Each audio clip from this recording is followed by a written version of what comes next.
love them or hate them, but certainly don't smell them. Jesus used feet to teach us an important lesson about humility. Let's take a look. Did you know that a quarter of the bones in your body are in your feet? Did you know that each foot has 33 joints?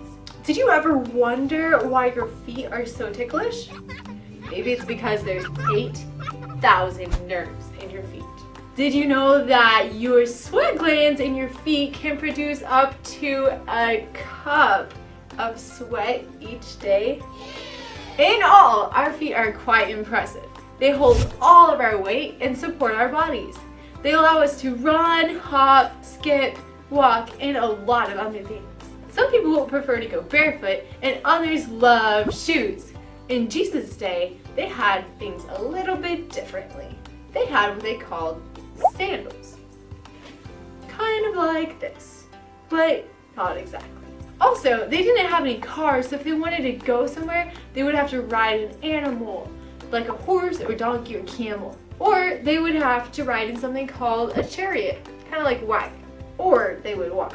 Well, imagine walking on dirt roads for miles upon miles while wearing those sandals. If the road was dry, your feet would probably get very dusty. If the road was wet, they'd probably get muddy. If you had to go a very long distance, your feet would probably become really sore and tired. Well, Jesus is our leader, and he sets an example for us. And he said that while he was on earth. John 13 tells us about a time when Jesus was eating with his disciples. He got up, got a towel, poured water into a large bowl, and started to wash his disciples' feet. Jesus was their master. He was their teacher. Jesus was God, and he chose to wash their feet. Jesus said, "If I then, your Lord and teacher, have washed your feet, you also ought to wash one another's feet. For I have given you an example that you should do as I have done to you. Most assuredly, I say to you, a servant is not greater than his master, nor is he who is sent greater than he who sent him." John 13, 14 through 16. He wasn't above serving his disciples, so we too are not above serving one another. Galatians 5:13 says, "For you, brethren, have been called to liberty. Only do not use liberty as an opportunity for the flesh, but through love serve one another." Jesus wants us to serve one another through love. He doesn't want us to be proud and selfish. He wants us to be humble and to think about others. Sometimes humility means making time for other people when you don't really want to. Jesus is our leader, and we must follow his example. So this week, whenever you take off your shoes, think of one way that you can serve someone else. Bye kids, see you next week.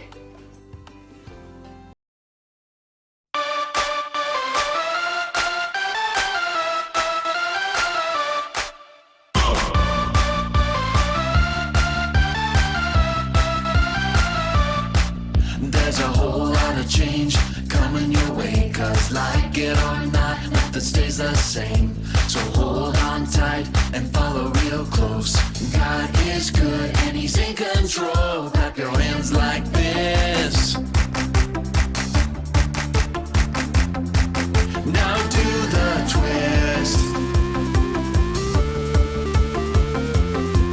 Stomp your feet the same. Now sing this way. Oh, oh, oh, oh.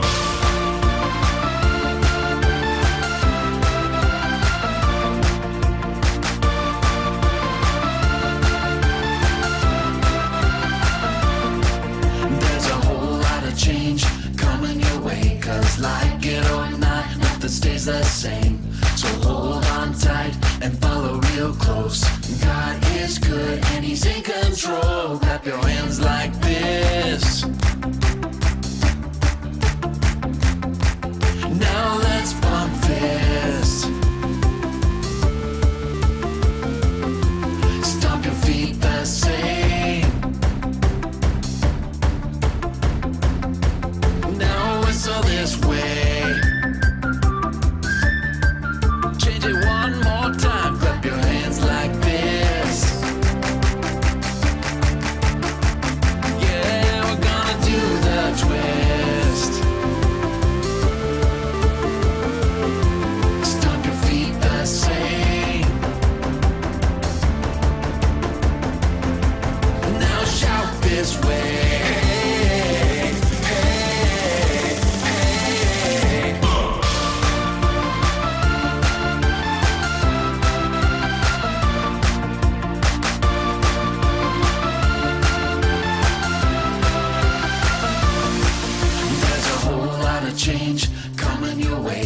like it or not, nothing stays the same.